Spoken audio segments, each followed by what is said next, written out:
Yes sir, man. Yes sir. Yes sir. We are here with the video from Jimmy High Roller, the most delusional NBA fan in the world. Oh, I forgot my intro, man. Hold on, let's redo that.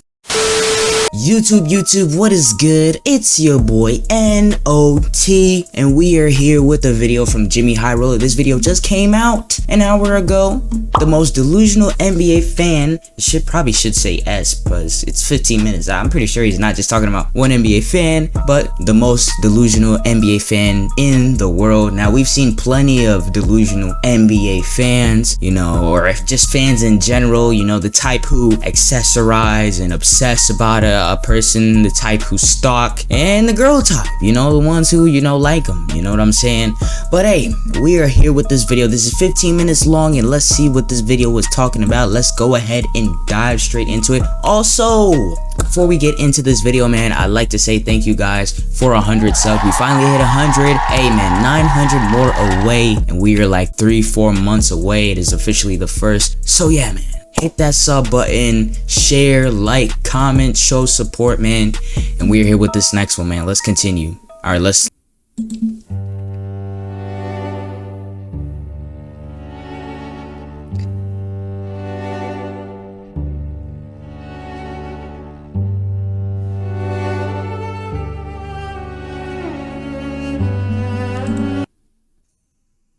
That's a bold statement right there. To get happy when an NBA player gets injured? Nah, bro, that's disrespectful.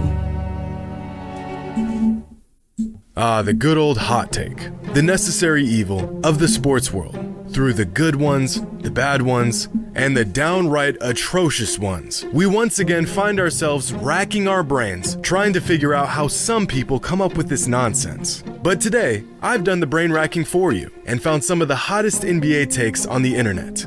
So, buckle up. Hey, this we're may ready. Be a bumpy ride. Let's get it. We're ready, man. Let's go, baby.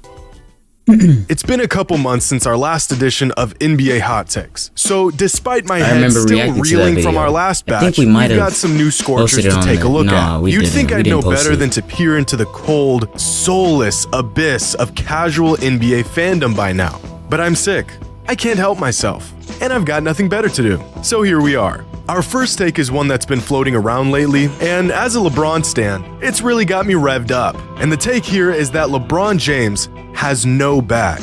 LeBron James, the 6'9" ambidextrous jack of all trades with over 37,000 points, has no bag. Of all the basketball takes I've had the displeasure of coming across, this might just be the worst I've ever laid eyes on. Okay, well, maybe by bag he might mean, you know, crossover moves and stuff, because, I mean, LeBron James is not the best boy, and he's not no Kyrie Irving, don't get me wrong, but, you know, he can still do a little something with the rock, you know what I'm saying? I mean, he's LeBron James for crying out loud, but, yeah, I don't agree with that statement, though. In basketball, the word like bag can mean different things to different people. 75, so does having a bag mean being able to get a bucket from anywhere on the court? Like this? Throws up the floater. Or this? Nice fake by James. Or this? Still doing that. LeBron, a crossover. Still doing that, maybe bro. Having a bag means having the skills to break down a defender. I think that's what he means. Like this. LeBron leading his way. Or this. LeBron using that left hand off the bounce. Whoa. Inside. No, wait. I've got it. Maybe having a bag means a player can piece together moves. I mean, but you don't see LeBron doing that too often nowadays, you know? Like this right here. Look, trying to defend LeBron. Notice how these are all Cavaliers highlights, though? I feel crazy for even needing to say this, but LeBron James has a bag. I think the problem here is that for some people, having a bag isn't about how many things you're capable of doing on the court, but rather how you look when you do it. For example, take a player like Jordan Poole or Jordan Clarkson or Damian Lillard. These are all players who everyone will agree have deep bags. But aside from a flashy handle and how they choose to get to their spots, there's not one thing these players can do that LeBron can't. Now sure, LeBron can't put together a combo like this, but getting into your bag can also look like this. I get it. LeBron has always relied heavily on his strength and athleticism. He plays stiff and robotic. It doesn't look pretty most of the time. Instead of shaking his defender and using pure skill to get a bucket, he'd rather put his head down and go through a defender, or just look down at the ball before hitting the grossest 30-footer you've ever seen in your life. Hey, bro, that's what they call the fuck you three. That's the fuck you three You right don't there. just stumble upon 37,000 points as a perimeter player without having a full arsenal of moves to deploy. He's got a post game. He's got to hit that shot after that crossover. Baseline jumper. He can take you off the dribble and finish with either hand. He can dribble straight into a pull-up. He can manipulate the pick and roll. He's got a filthy layup package. He can shred a double team. And considering he's a freight train of a human being, he's got a relatively tight handle. And why am I even saying this? He's one of the greatest players of all time. Have we lost our minds? Of all the things a player can do on the court, LeBron can do all of them besides having the ball on a string while putting on a dribbling clinic. But if that's how you define having a bag, then so be it. Doesn't change the fact that this is a bad take. Now, this next take isn't from one fan, but from multiple fans. And the more you look into it, the worse it gets. This fan asked the question, if you had to 1v1 against a NBA player to save your family, who would it be? Now listen up, guys. You never know if this is gonna happen. So the first thing you wanna do in this situation is visit your loved ones. Tell them how much they mean to you, and then say your goodbyes. Because brother, they're all goners. There is no one in the entire NBA that 99.99% of us are going to beat one-on-one. This is a matter of fact. But despite this, the answers to this question would have you believing otherwise. Some people found some pretty clever loopholes to this conundrum, like this guy who picked Kawhi Leonard because he wouldn't show up due to load management. And this is true. This guy picked Kyrie Irving. He has to get vaccinated to participate. This fan said Anthony Davis because he'd get injured 2 minutes into the game. But I hate to break it to you, Anthony Davis would still skunk all of us on a torn ACL. Now here's a fan with some sense. He says, no matter who I pick, there's absolutely no shot I'm winning. But if I had to choose a player where I have the best statistical chance of winning, I'm gonna have to go with LeBron. You know what? Stop. Let's see some real answers, like this fan, who says he could beat Draymond Green one-on-one. And to that, I say, no. You're not beating a 6'7" 240-pound future Hall of Famer. The man scored 32 points and hit 6 threes in Game 7 of the finals. Draymond is going to take your lunch and watch as you wave your family goodbye. This guy says, give me Grant Williams, and apparently he's gonna lock him down. No, you're not. Grant Williams is 6'6", 240 with a strap. He's scoring 15 straight on you in street clothes. Now, the most popular answer was pretty much any historically short player. Isaiah Thomas, Nate Robinson, Muggsy Bogues, JJ Barea. And again, no. Do y'all realize just how quick and athletic these guys were in their primes? They're going around you, over you. Screw it. They're going under you, and you're not stopping them. You're also not gonna post them up. These guys are built like tree trunks. They're dense. You're not moving them in the post. Try it, and they'll strip you before you even know what happened. Another answer that was really popular was, unironically, Ben Simmons because he can't Guys, Ben Simmons is 6'10" with a 40-inch vert. He doesn't need to shoot. He's going through your chest and packing it every single time. Kendrick Perkins? Stop. He was 6'10", 270, and the last time we saw him play normal people was in high school, where he averaged 27, 16, and 8 a game. Dang. It's not happening. No, nope, no, not a shot. Nope, nope, stop it, no. There's really only one correct answer to this question, and it's this one. Now, this next take comes from a fan who says we need to stop comparing Luka Doncic to guys like Larry Bird and LeBron James, and that he's far more similar to James Harden. Now, this is a really good take, because as much as people were hesitant to make the comparison a couple seasons ago, Luka's game has become eerily similar to Harden. Too many step back threes at times. Their unorthodox ball handling that looks herky-jerky but catches defenders off guard every single time. The way they can dissect the defense from the inside out with their elite playmaking. The way they use their larger frames to pin defenders in weird positions and exploit mismatch opportunities. The way they lull the defense to sleep with 102 dribbles before initiating the offense, but have mastered when to attack and when to set up for teammates. Their change of speed and direction when they're getting to their spots makes them impossible to guard, since you literally have no idea what they're gonna do next. And of course, the completely unguardable step-back threes. Luka's game is strikingly similar to peak James Harden's. In fact, if we take a look at Luka's numbers, he does a lot of stuff. That's all he does. 4 seasons, and compare them to James Harden. Bro, I kid you not. Every single time I watch a Luka Doncic highlight reel, bro, it's always step backs.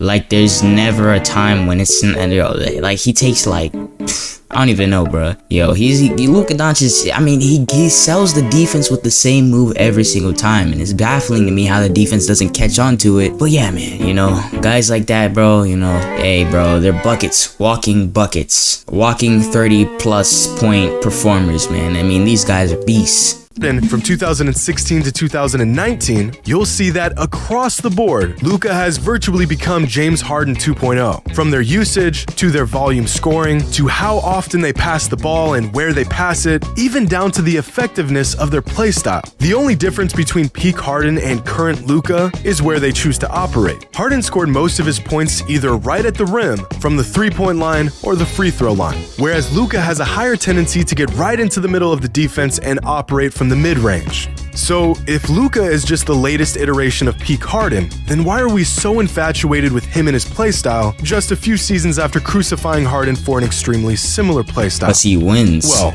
because of he this. Can help his team. In the playoffs, Luka's numbers go through the roof. But Harden's numbers and effectiveness take a dip in the playoffs. The fact that Harden relied so heavily on free throws and three-pointers to generate his points meant teams had an easier time slowing him down over the course of a 7-game series. If you can manage to mitigate his long ball and prevent falling for his foul baiting, you can drastically alter his impact on a game-to-game basis. But because Luka operates on all three levels, the post, mid-range, and outside, his game is a lot harder to predict and reduce. Luka also embraces the challenge of the postseason. I'll tell you what, that man does not shy away from a big moment. Despite Luka's insane usage, the fact that he gets even better in the playoffs is the main distinguishing factor that grants him love and admiration from the same fans eliminated the Phoenix Suns antics the moments he would fall apart in a playoff Game series. 7. So if we're going to compare Luka to someone, I agree with this take. Peak James Harden is the closest thing that we see in Luka today.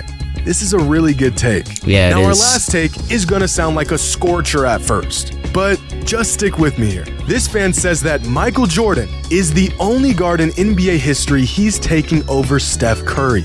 And me personally, I agree. The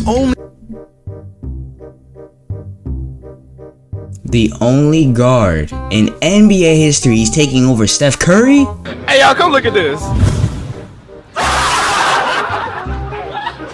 Hello, Kobe Bryant. Hello, the long. I mean, maybe Tracy McGrady. Although he didn't like. If we're not talking about championships and stuff and just individual, I would take Tracy McGrady over Steph Curry only because of his size. Now, Steph Curry, you know, he can get down low. Steph Curry is I think people underestimate how strong Steph Curry actually is.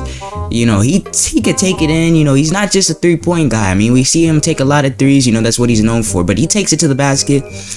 But I would take Tracy McGrady too, bro. I mean, he was strong, great footwork, beautiful fadeaway. I mean, just didn't know how to win. But if we're excluding wins from everything, bro, there's guys like Kobe Bryant who still, even with the wins, has way more championships and stuff, you know, way more accolades. I'd probably pick Kobe Bryant and Michael Jordan. Yeah. I think, we can't forget about Kobe. Come on now. Only guard, both point guards and shooting guards, that I would take point guards and shooting guards in some all-time draft would be Michael Jordan. Guards. Because really, there's only a few options that are even worth considering here. So let's take a look at who those options are. Amongst the greatest guards in NBA history, you've got Michael Jordan, Kobe Bryant, Magic Johnson, Oscar Robertson, Dwayne Wade, Isaiah Thomas, John Stockton, Allen Iverson, Chris Paul, Steve Nash, Jerry West, James Harden, and of course, Steph Curry. I think most fans would consider these players the greatest guards of all time. I forgot all about those other players, I'm not gonna lie. It's I was only thinking about top shooting guards. Tiers of players here. You've got MJ, Kobe, Magic, and Steph. and then everyone else. So right off the bat, we can narrow it down to these 3 options. We already established that MJ's getting picked first in any scenario. Kobe. I mean, you Kobe can ask me next. who I'd pick to run center on my all-time team, and I'm still picking Mike, which narrows our options down to Kobe and Magic. Now, I have Kobe ahead of Steph all time. Exactly. And I think he was a better all-around player. Exactly. But in terms of just picking a player, I can get one guy. I need a player whose game can gel within any system, under any circumstance. As great as Kobe was, I think his game was more polarizing than Steph's is. His cutthroat mindset and larger-than-life ego made him a legend, but it also put his team into some tough spots on many occasions. Steph has never developed some of these bad tendencies, and it's made him one of the greatest teammates in NBA history. So that leaves us with Magic. Now, I get that it's trendy to clown on Magic's skill set through the lens of 2022 and pick apart some of his deficiencies. It's really easy to say that a man didn't have a jump shot now that we've seen basketball evolve for the last 30 years. But Magic was, and still is, the point god. There's a reason why the man won 5 championships in 13 seasons. True that. And just like Kobe, I have Magic above Steph all time, and I still think he's the greatest point guard to ever touch a basketball. But bro, Magic just had the magic touch, I'm still you know what I'm Steph. saying? What Steph lacks in size and defense compared to Magic, he makes up tenfold in shooting and spacing and versatility on offense. He makes everyone's job so much easier by just being on the court. But you can't just play good on defense, shot though. Creation is so absurd that he's virtually a walking cheat code. If a great guard is the match who lights an offensive fire, then Steph Curry is a blowtorch and a gallon of gasoline ready to scorch anything in its path.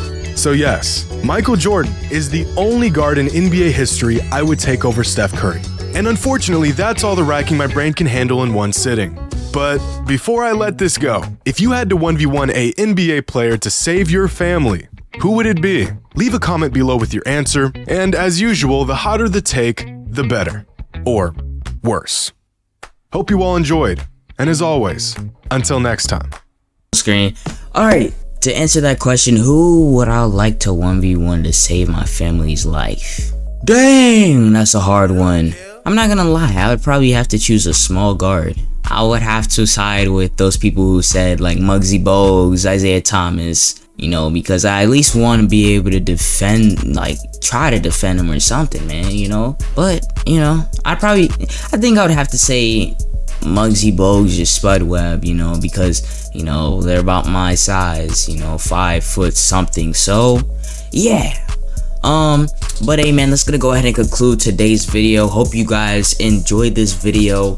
Once again, thank you guys for 100 subs, man. It means everything to me that we got to 100 subs, and we got there quick. Like when I came back like 3 weeks ago, bro, we were at 60 subs and now we're at 100 subs. So, you know, that's a step closer in the right direction. We're moving in the right pace, and you know, we can continue to stay consistent, man. You know, we'll be at 1,000 by March in no time. But hey man, that's gonna go ahead and conclude today's video. This is NOT signing off, man. Love you guys. Peace, bro. Thank you for all the love and the support, man. Great motivation, man. Peace.